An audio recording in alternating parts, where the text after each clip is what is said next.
नमस्कार दोस्तों, ocean network में आपका स्वागत।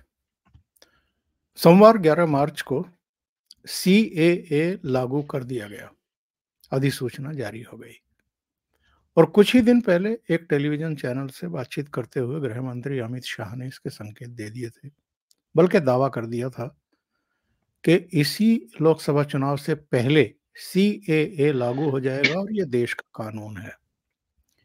तो एक तो हम इस पर चर्चा करेंगे कि सीएए क्यों ज़रूरी था? कितना ज़रूरी था?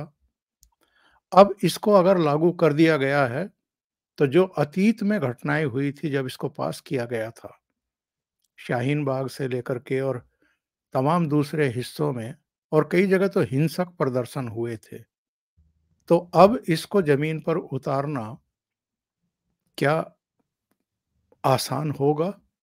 और जिनको राजनीति करनी है, जिनको झूठ बोलने हैं, जिनको लोगों को डराना है, उनके वोट हासिल करने हैं, क्या वो अपनी हरकतों से बाज आएँगे? दूसरे हम इस पर भी चर्चा करेंगे कि सीएए तो लागू हो गया। अब इसको इम्प्लीमेंट करना है ठीक तरीके से। इसके अलावा एनआरसी ये कितना ज़रूरी है? क्योंकि 2019 में ही गृह मंत्री अमित शाह साहब ने पार्लियामेंट के भीतर खड़े होकर के ये कहा था कि सीएए के बाद एनआरसी भी लागू किया जाएगा। सुन लेते हैं उन्होंने क्या कहा था। ओवैसी साहब ने अभी कहा कि एनआरसी का बैकग्राउंड बना रहे हैं। एनआरसी का कोई बैकग्राउंड बनाने की जरूरत नहीं है। हम इस पर बिल्कुल साफ है कि इस देश में एनआरसी होकर रहेगी। कोई बैकग्राउंड बनाने की जरूरत नहीं। बैकग्राउंड है ही हमारा घोषणा पत्र ही बैकग्राउंड। यानी सीएए तो वो लागू कर चुके हैं और एनआरसी की तैयारी है। इसके अलावा कॉमन सिविल कोड, जिसकी मांग होती रही है कि कॉमन सिविल कोड भी इस देश में लागू होना चाहिए। एक देश है तो एक ही कानून हो और प्रधानमंत्री ने हाल में ये कहा है कि जब तीसरी बार हम अ, ऑफिस में आएँगे, सत्ता संभालेंगे तो बड़े फैसले करेंगे। तो वो बड़े फैसले कौन से हैं? और इन 3 के अलावा यानी सीएए, एनआरसी और कॉमन सिविल कोड, इनके अलावा भी कौन-कौन सी ऐसी व्यवस्थाएँ करने की ज़रूरत है कि हमारा देश आंतरिक तौर पर भी सुरक्षित हो जाए। और इस महत्वपूर्ण मुद्दे पर चर्चा करने के लिए बहुत ही एक ख़ास चेहरा, आप बिल्कुल अपरिचित नहीं हैं, विजय सरदाना साहब, कानून के भी जानकार। तो उनको जोड़ लेते हैं और जोड़ करके इस चर्चा को आगे बढ़ाते हैं। विजय जी, बहुत स्वागत है आपका। नमस्कार। नमस्कार। विजय जी, सीएए लागू हो गया है। हालाँकि हमारी कुछ दिन पहले बातचीत हो रही थी, तो आपका कहना ये था कि लोकसभा चुनाव बिल्कुल सिर पर हैं और जिस तरह जब ये इसको पारित किया गया था और कुछ जगहों पर बवाल करने की कोशिशें हुई थी, राजनीति करने की कोशिशें हुई थी, ऐसे में हो सकता है कि सरकार जब दोबारा से ऑफ़िस में आए तब इसको लागू करे।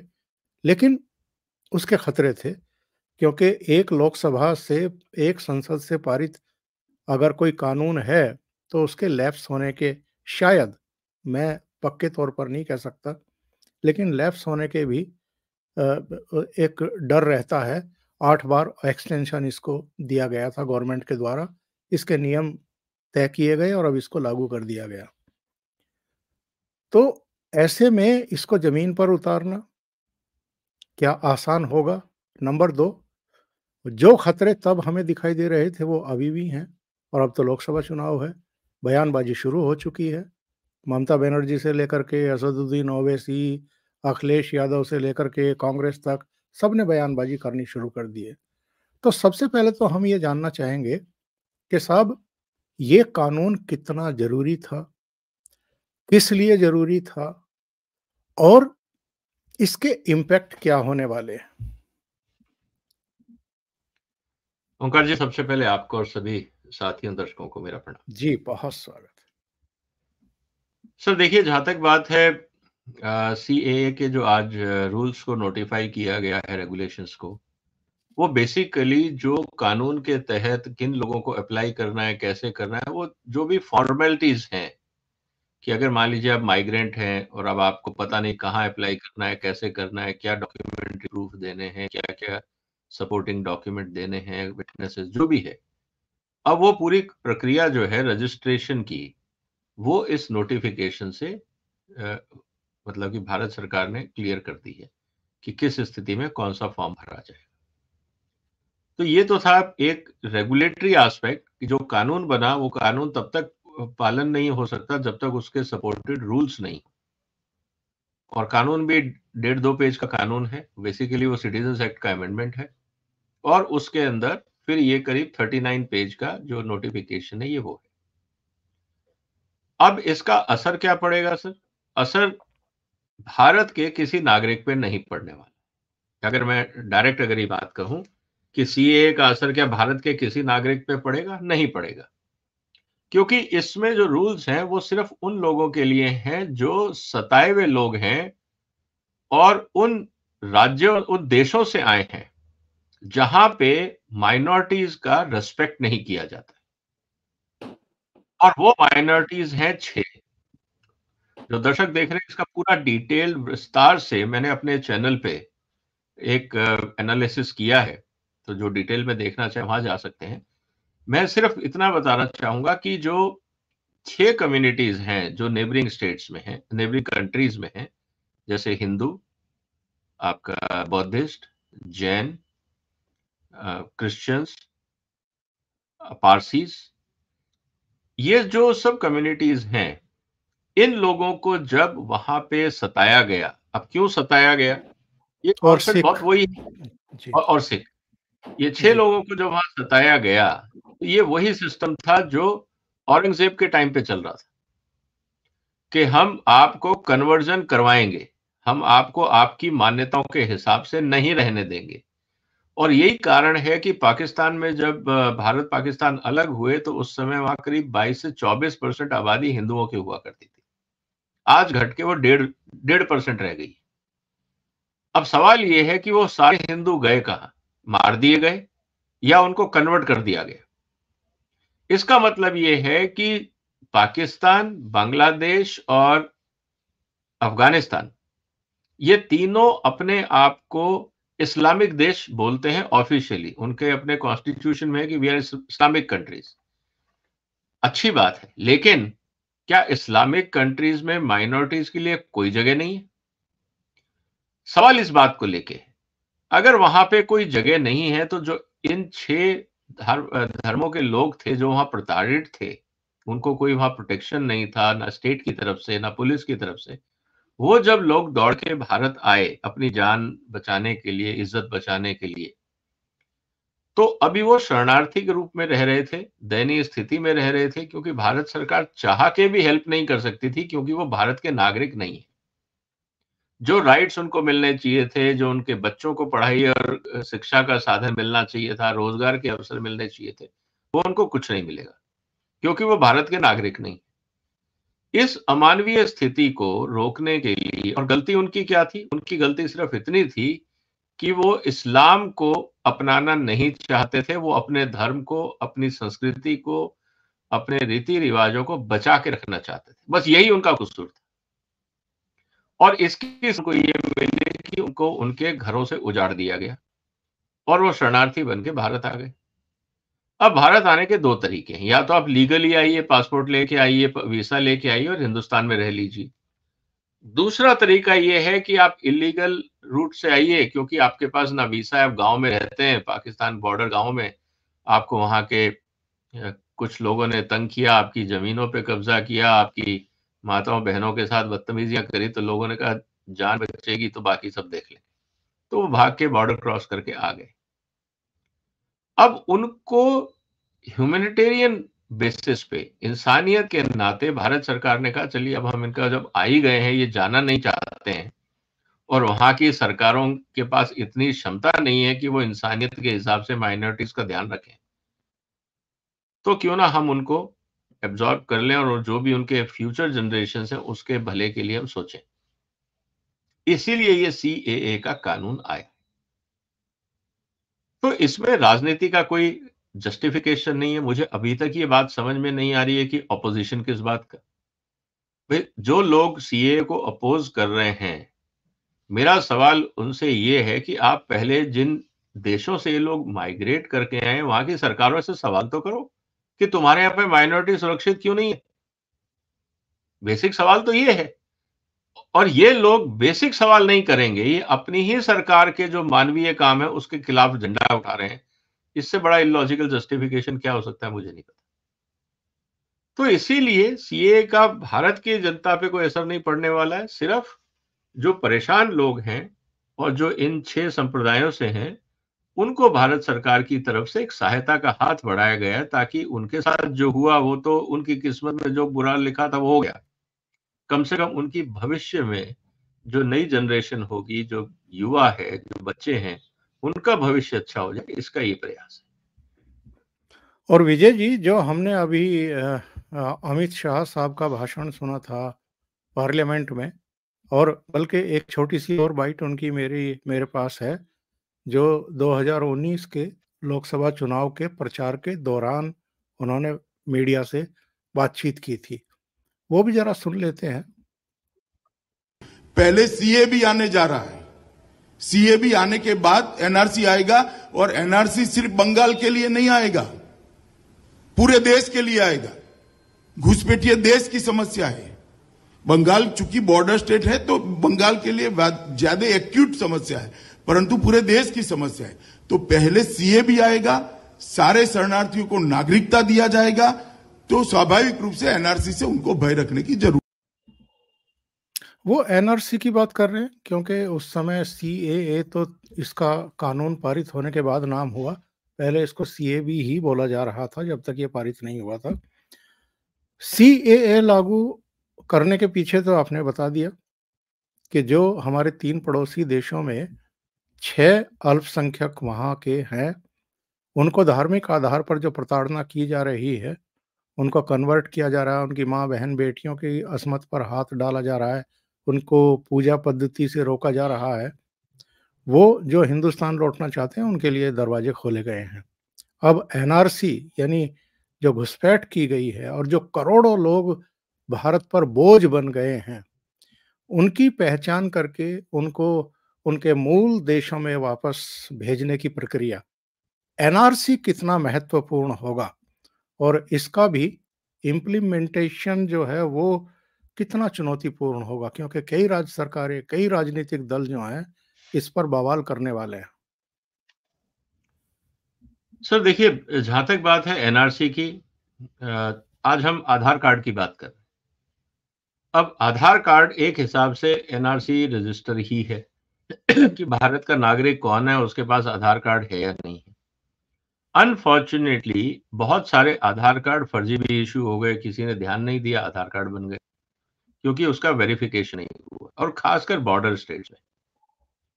अब सवाल इस बात का है कि क्या CA और NRC में कोई रिलेशन है? बिल्कुल नहीं है, दो अलग कानून है। एक नागरिकता देने का है, एक रजिस्टर बनाने का है। और ये 1951 में भारत में आखिरी बार NRC का रजिस्टर बनाया भी गया था, 1951 के सेंसस के बाद।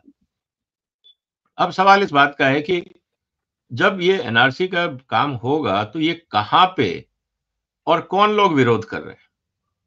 सर एक बात तो आपको माननी पड़ेगी कि हिंदुस्तान में बहुत सी ऐसी अनधिकृत कॉलोनियां हैं, इलीगल सेटलमेंट्स हैं, जो इस तरह के जो शरणार्थी आए हैं, चाहे वो रोहिंग्याज हों, चाहे बांग्लादेशीज हों या बाकी लोग हों, जिनका भारत की नागरिकता से कोई लेना देना नहीं है, वो एक पेस्ट की तरह हमारे देश में घुस गए हैं। क्यों? उनको अपने देश में शायद पसंद नहीं आया, वहां की सरकार की नीतियां पसंद नहीं आई, उनको लगा कि हमारे यहाँ जो देश में जो हालात हैं वो बहुत खराब हैं, उनको लगा भारत एक बहुत अच्छा देश है, इसीलिए वो माइग्रेट करके हिंदुस्तान आ गए। लेकिन आने का कोई औचित्य नहीं था। बॉर्डर ओपन थे, सामान उठाया, बॉर्डर पार किया, देश में आ गए। और जब ये ऐसे लोग देश में आते हैं तो इनका क्योंकि कोई बेस नहीं होता, आधार नहीं होता, इनका कोई उस जमीन से जुड़ाव नहीं होता, तो ये एक हिसाब से फ्लोटिंग पॉपुलेशन है। अब फ्लोटिंग पॉपुलेशन का यूज और मिसयूज दोनों बहुत होता है। एक हिसाब से अगर आप ह्यूमन ट्रैफिकिंग की बात करते हैं तो ये एक हिसाब से सेल्फ डिक्लेयर्ड ह्यूमन ट्रैफिकिंग है कि मैं खुद ही अपने हिसाब से अपना गांव बस्ती छोड़ के दूसरी दुनिया में जा रहा हूं। जब ये लोग आते हैं तो अनफॉर्चुनेटली हिंदुस्तान का जो पॉलिटिकल सिस्टम है, वोट बैंक की जो राजनीति है, अब आपको वोट चाहिए। अब आप वोट के लिए आपको इंसान चाहिए। मशीन तो वोट देगी नहीं, पेड़ पौधे जानवर वोट देंगे नहीं, तो आपको इंसान चाहिए। अब इस तरह के जो माइग्रेंट वर्कर्स आते हैं या इस तरह के जो लोग आते हैं, मान लीजिए कि एक कॉन्स्टिट्यूंसी में 10 या 20,000 वोट है सपोज, आपने वहां पे 1,000-2,000 लोगों को और बैठा दिया। अब 2,000 आदमी जो आया है बाहर से, उसका कोई लगाव नहीं है, उसको सिर्फ इतना पता है कि ये जो नेता मेरे सामने खड़ा है ये मेरा प्रोटेक्टर है, चाहे वो माफिया हो, चाहे वो गुंडा हो, चाहे वो कोई भी हो, किसी भी वर्दी में हो। उसको ये लगता है कि ये आदमी मेरे को यहाँ पे रहने के लिए, शरण के लिए जगह देगा, तो मुझे जो ये कहेगा वो करना चाहिए। और इस हिसाब से ऐसे लोगों को लोकल पॉलिटिकल लेवल पे इस्तेमाल किया जाता है फॉर वोट बैंक पॉलिटिक्स। अब उनका आधार कार्ड बन गया, उनका वोटर कार्ड बन गया, वो एलिजिबल हो गए। अब वेरीफाई कौन करेगा? Local administration. Local administration local नेताओं के कब्जे में होते हैं। तो एक मिली भगत से इस तरह का काम हुआ।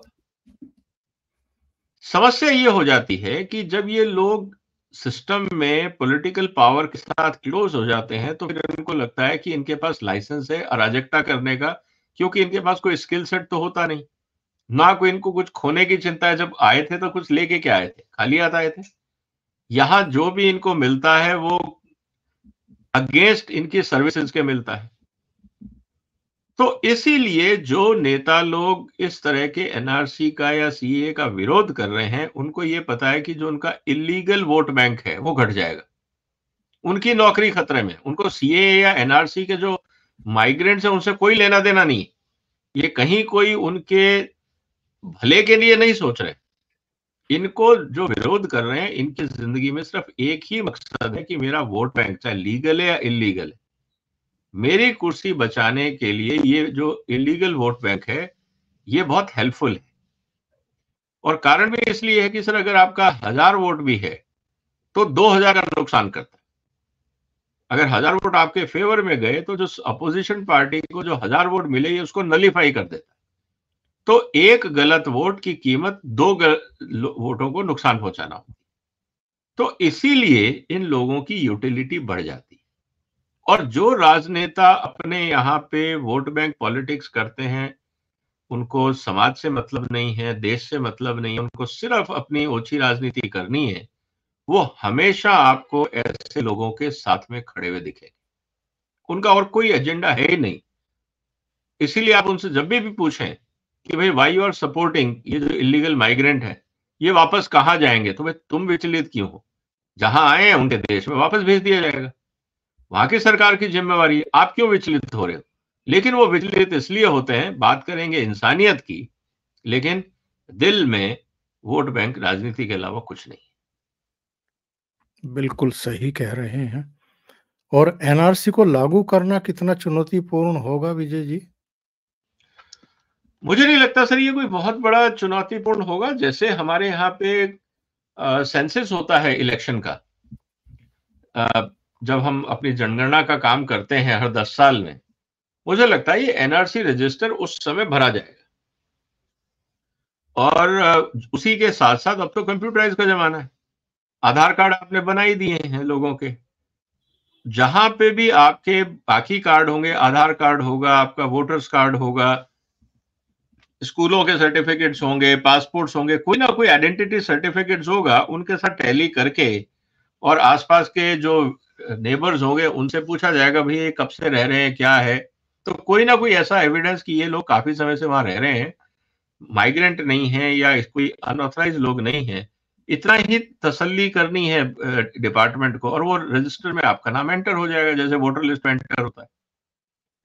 प्रॉब्लम उन लोगों के पास है जो लोग अनधिकृत रूप से आए हैं, झुग्गी झोपड़ियों में रह रहे हैं, जो इनका पता नहीं कहां से आए हैं, किधर हैं, कब कहां थे, उनके लिए मुश्किल है।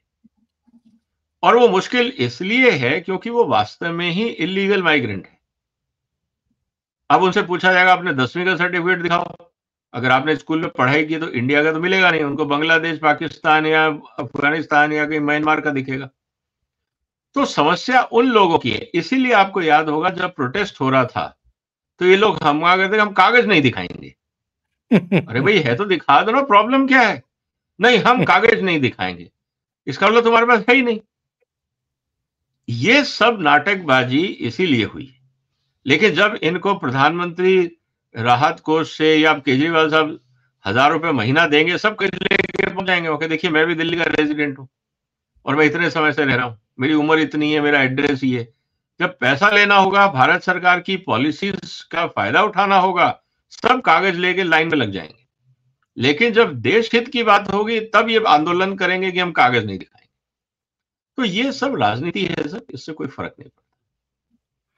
अच्छा, कॉमन सिविल कोड की भी लंबे समय से चर्चा चली आ रही है और भारतीय जनता पार्टी के जो 3 प्रमुख वादे रहे हैं बरसों से, लगभग उनके हर संकल्प पत्र में, हर घोषणा पत्र में ये होता था कि कश्मीर से 370 हटाएंगे, भव्य राम मंदिर बनाएंगे और कॉमन सिविल कोड लाएंगे।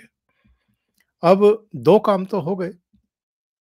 5 अगस्त 2019 को जम्मू कश्मीर से 370 लिफ्ट हो चुका है। अब वहाँ की जो आबो हवा है वो हमने देखी है, किस तरीके से लाल चौक तिरंगे से नहाया हुआ है और अभी बड़ी कामयाब रैली श्रीनगर के बख्शी स्टेडियम में नरेंद्र मोदी की हुई है। तीसरा जो इनका वादा है कॉमन सिविल कोड, एक तो ये कितना महत्वपूर्ण है और क्या आपको लगता है कि जब इनकी तीसरी गवर्नमेंट होगी तब हम इसको भी धरातल पर उतरते हुए देखेंगे, लागू होते हुए देखेंगे? सर ये बहुत ही महत्वपूर्ण है। ये तो इनफैक्ट कॉन्स्टिट्यूशन में लिखा हुआ है कि India should move towards uniform civil code. In fact supreme court के कई बार स्ट्रिक्चर आए कि भारत सरकार इसका प्रयास कर रही है। हम इतनी डाइवर्सिफाइड सोसाइटी हैं, लेकिन हिंदुस्तान का संविधान एक है, तो जब तक सभी लोगों को बराबर का अधिकार नहीं मिलेगा तो सोशल जस्टिस कैसे होगा?